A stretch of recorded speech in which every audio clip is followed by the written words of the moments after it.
भारत माता की जय। वंदे मातरम। जय हिंद। इनकलाब जिंदाबाद। सभी भाइयों बहनों माताओं को मेरा प्रणाम। मैं शिव पाठक, भारतीय नौजवान पार्टी भारतीय देशभक्त युवाओं का एक राजनीतिक मंच। और भारतीय नौजवान पार्टी उस राजनीतिक मंच है जो भारत के महान क्रांतिकारी चंद्रशेखर आज़ाद, सुभाष चंद्र बोस और सरदार भगत सिंह और उससे पहले जो अपने आज़ादी के लिए तन मन धन की कुर्बानी दिए मराठा वीर शिरोमणि शिवाजी महाराज और महाराणा प्रताप, उनके आदर्शों पे, उनके बताए रास्तों पे चलकर इस देश की दशा और दिशा को मजबूत करना, यही इस भारतीय नौजवान पार्टी और देश में सक्रिय युवाओं की सहभागिता, क्योंकि भारत युवाओं का देश है, भारत एक युवा देश है और इसकी तकरीबन 60% जनसंख्या युवा है। इसलिए आज नितांत आवश्यक हो गया है कि भारत में युवाओं की ही राजनीति होनी चाहिए। किसी भी राजनीतिक पार्टी की कोई कमी मैं नहीं बता रहा हूँ। मेरा सिर्फ उद्देश्य इतना है कि जो भारत के अंदर हमारे युवा भाई राजनीति में आना चाहते हैं और तन और मन और धन से इस देश की दशा और दिशा को सुधारने में अपना योगदान देना चाहते हैं, परंतु कुछ न कुछ कहीं न कहीं किसी न किसी कारण से वो नहीं कर पा रहे हैं। ये मंच उनको अपनी बात रखने का और साथ कदम से कदम मिला के चलने का, अपने एरिया जहाँ वो हैं वहाँ की दशा और दिशा सुधारने में इस संगठन का उद्देश्य यही है। और इस संगठन के साथ मिलकर वो अपनी भावनाओं की पूर्ति कर सकते हैं। जैसे भारत में तमाम राजनीतिक संगठन हैं, लेकिन वो कहीं ना कहीं गुमराह होकर के और अपने फायदे के लिए देश की जनता के साथ नाइंसाफ़ी कर रहे हैं। और मैं सीधा बता दूं, महात्मा गांधी अवश्य ही जो है अहिंसा के पुजारी रहे हों, मगर इस भारत माता को गुलामी की जंजीरों से आज़ाद कराने में गांधी का कोई बहुत बड़ा योगदान नहीं था। उस समय के हालात ऐसे थे कि अंग्रेज़ों के लिए ब्रिटिश हुकूमत की जड़ें हिल गई थी और ब्रिटिश यहाँ से जाना तो उनको था ही, तो उन्हें कोई एजेंडा कुछ चाहिए, जिसके लिए जवाहरलाल नेहरू और महात्मा गांधी, एक्चुअली मैं ये कहूँगा कि जवाहरलाल नेहरू जी और महात्मा गांधी जी, ये दोनों लोग अंग्रेज़ों से मिलकर और पता नहीं क्या किस तरीके से देश की लड़ाई लड़ रहे थे, हमें तो समझ में नहीं आता है। ये चरखा चलाने से देश को आज़ादी नहीं मिलने वाली थी और ना ही मिली। हमारे महान क्रांतिकारी चंद्रशेखर आज़ाद, सुभाष चंद्र बोस, हाँ सुभाष चंद्र बोस जी को आज़ादी की लड़ाई में सबसे बड़ा योद्धा और सबसे बड़ा योगदान तो मैं सुभाष चंद्र बोस जी का ही कहूँगा। अरे उस जमाने में इतना बड़ा साहस करके आईएनए की स्थापना कर दिया, इंडिपेंडेंस नेशनल आर्मी, स्वतंत्र भारतीय सेना। और यही नहीं, वो तो पता नहीं किन किन देशों में गए और जर्मन, हिटलर, यदि हिटलर क्या वो द्वितीय विश्व युद्ध में हिटलर की हार न होती और हार न होती तो शायद अंग्रेजों को यहाँ से भागना पड़ता। और हमारे इसमें गांधी जी का क्या योगदान था? अगर भगत सिंह जी को जब फांसी की सजा हुई थी, उस समय अंग्रेजों से बात करने के लिए गांधी जी गए थे, और यदि वो चाहते तो अपनी बात को पुरजोर तरीके से मजबूती के साथ वहाँ पे रख के उस समझौते पे हस्ताक्षर तभी करते जब भगत सिंह को छोड़ दिया जाता। लेकिन गांधी ने ऐसा कुछ नहीं किया, और उस समय शायद अगर भगत सिंह बच जाते तो देश का प्रधानमंत्री जवाहरलाल नेहरू शायद न बन पाते। जवाहरलाल नेहरू जी ने, जहाँ तक मुझे ज्ञात है,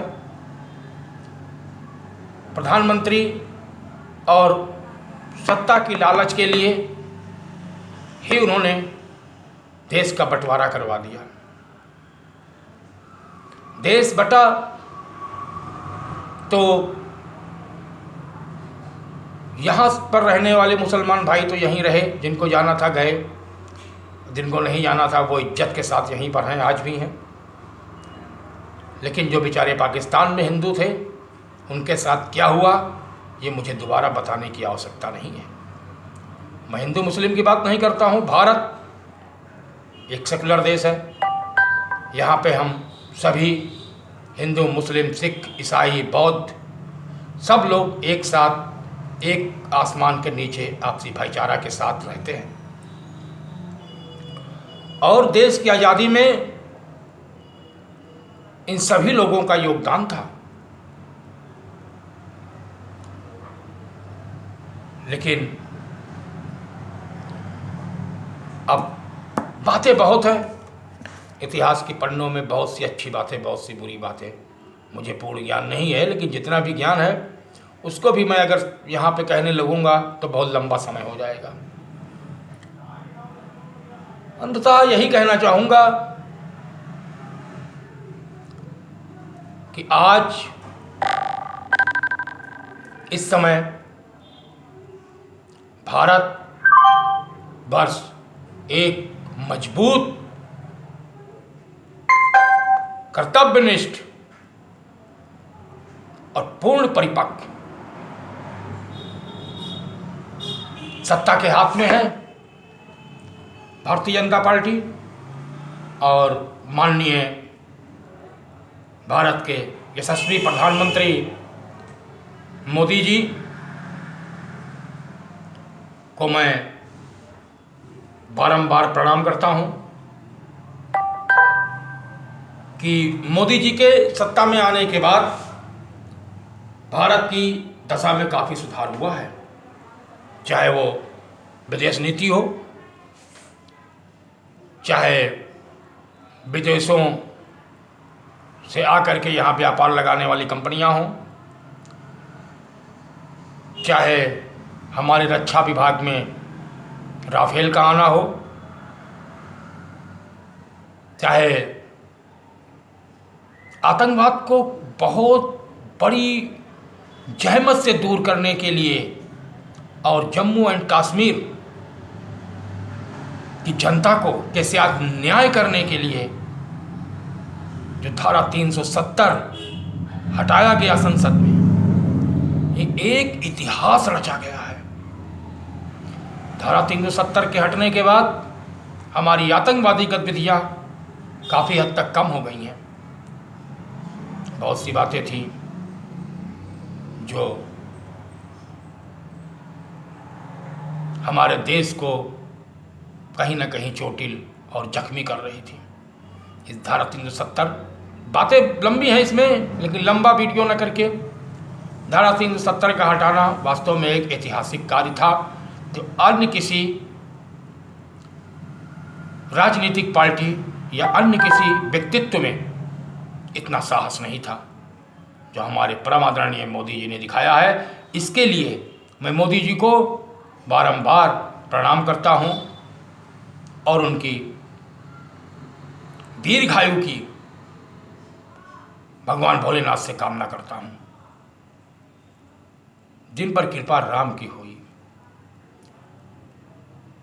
मोदी जी ने अदम्य साहस दिखाया और उनके प्रेरणा स्रोत से ही जब सुप्रीम कोर्ट का जजमेंट आया, भगवान श्री राम लला जी के मंदिर निर्माण का मार्ग प्रशस्त हुआ। ये पिछले कई सालों से, आज़ादी के 70-75 साल 72 साल तो ही गए, इसके पहले से तकरीबन 100, 150, 200, 500 सालों से ये डिस्प्यूट, झगड़ा चल रहा था। कितने बार इतिहास है, इतिहास में देखिए कितने बार मुगलों ने आक्रमण किया अयोध्या में और कितने हिंदुओं की बलि दी गई, क्या क्या नहीं हुआ, इतिहास लंबा है। लेकिन अंत में जीत सत्य की हुई और भगवान रामलला का भव्य मंदिर का निर्माण शुरू हो चुका है। मैं पुनः कहना चाहूँगा, मर्यादा पुरुषोत्तम भगवान श्री रामचंद्र जी की जय। और जो लोग आज कह रहे हैं कि नहीं मोदी जी का शासन अच्छा नहीं है और योगी जी का शासन, अब योगी जी के ऊपर तो मैं अलग से एक वीडियो बना दूंगा, क्योंकि योगी जी अपने आप में वो महान व्यक्तित्व हैं जिनके बारे में अभी वर्णन करने में समय छोटा पड़ जाएगा। तो मैं बात कर रहा था भारत की दशा और दिशा में। तो भारत बहुत ही कर्मठ और मजबूती के साथ विश्व पटल पर आगे बढ़ रहा है और हमें ऐसे यशस्वी प्रधानमंत्री माननीय मोदी जी पर गर्व है। और जो कुछ एक समस्याएं आम जनमानस को हैं, लोग कहते हैं क्या हुआ क्या नहीं हुआ, पेट्रोल महंगा हो गया या ये या वो, इन सब बातों पे ध्यान नहीं देना है। प्राइवेटाइजेशन हो रहा है तो वो भी ठीक ही है, इन सब का अलग अलग एक तथ्य है, कारण है। किसान का हुआ, MSP बिल हुआ, आदि जो कुछ भी है, तो ये सिर्फ विरोधियों की एक षड्यंत्र व गुमराह करने की चाल है, जो देश को आगे बढ़ने नहीं देना चाहते हैं। आपस में बांटते रहते हैं, कभी हिंदू, कभी मुस्लिम, कभी सिख, कभी ईसाई में। हम लोगों को इन बातों पर ध्यान नहीं देना है। और भारत आज बहुत ही तेजी के साथ आगे बढ़ रहा है। अब आवश्यकता पड़ रही है भारत में युवाओं के सहभागिता की। भारत के संसद में, विधानसभा में मैं चाहता हूं कि अगर भारत एक युवाओं का देश है तो कुछ युवाओं का भी उसमें सहभागिता होनी चाहिए, उनके भी मनोभावों को वहां पे जानना चाहिए। ठीक उसी के लिए ये भारतीय नौजवान पार्टी का गठन किया गया है और इस भारतीय नौजवान पार्टी के प्रेरणा स्रोत महाराणा प्रताप, शिवाजी सुभाष चंद्र बोस, भगत सिंह, चंद्रशेखर आज़ाद, राजगुरु, इन्हीं के कदमों पे चलने की और इनके द्वारा जो भारत बनाने का सपना सोचा गया था उसी को साकार करने के लिए ये भारतीय नौजवान पार्टी का एक एक व्यक्ति, एक एक सैनिक, एक एक कार्यकर्ता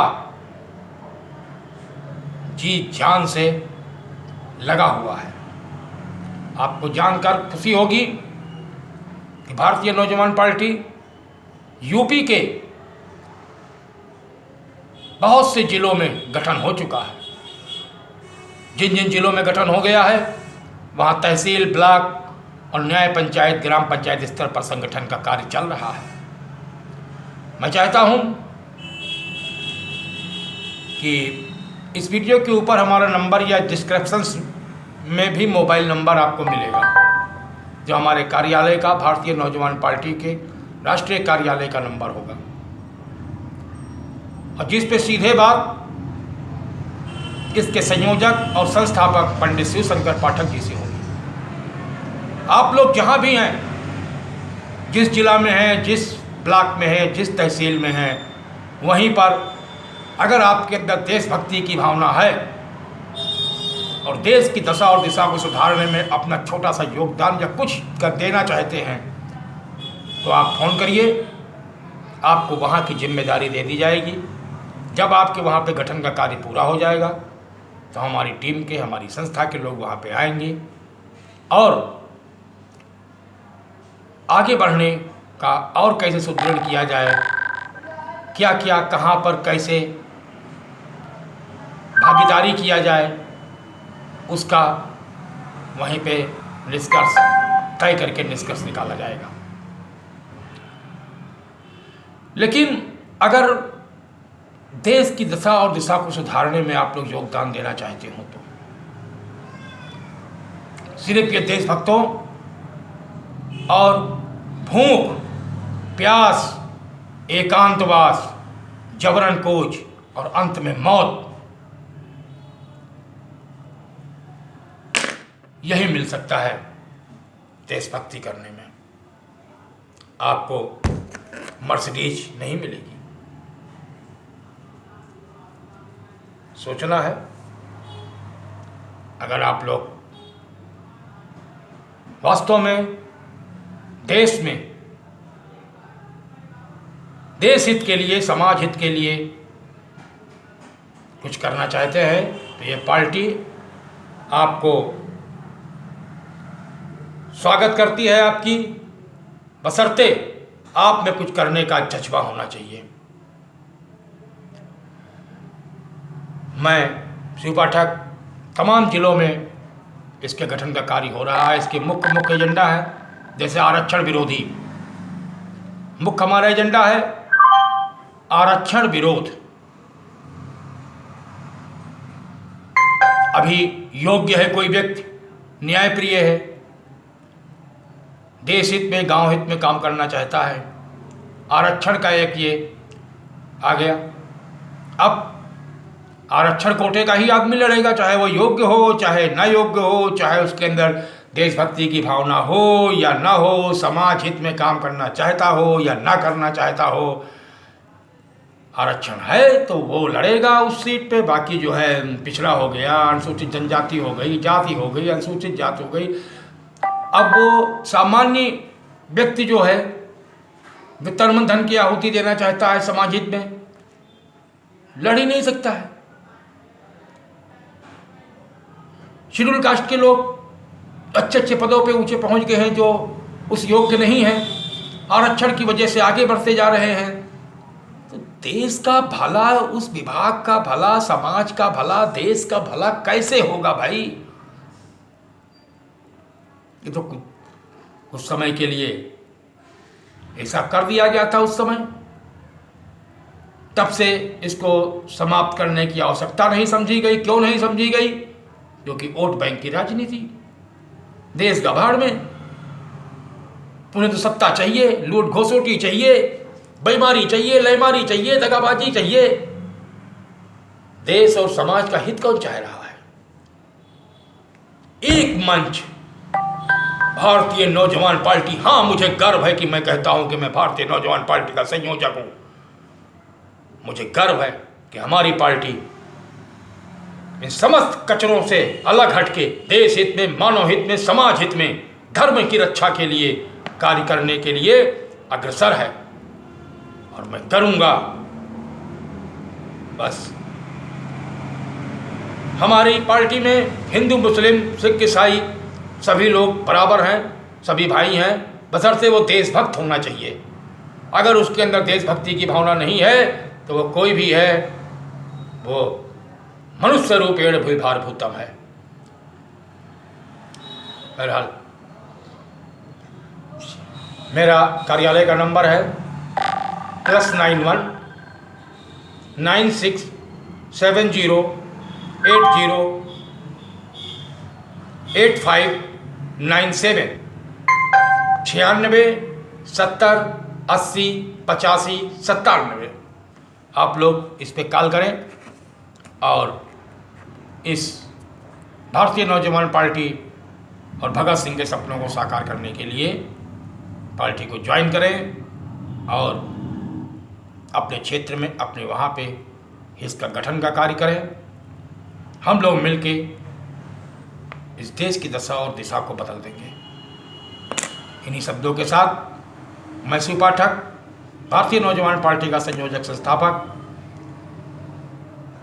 आप लोगों को एक बार पुनः आमंत्रित करता हूं और इन्हीं शब्दों के साथ मैं अपनी वाणी को विराम देता हूं। भारत माता की जय, वंदे मातरम, जय हिंद, इनकलाब जिंदाबाद।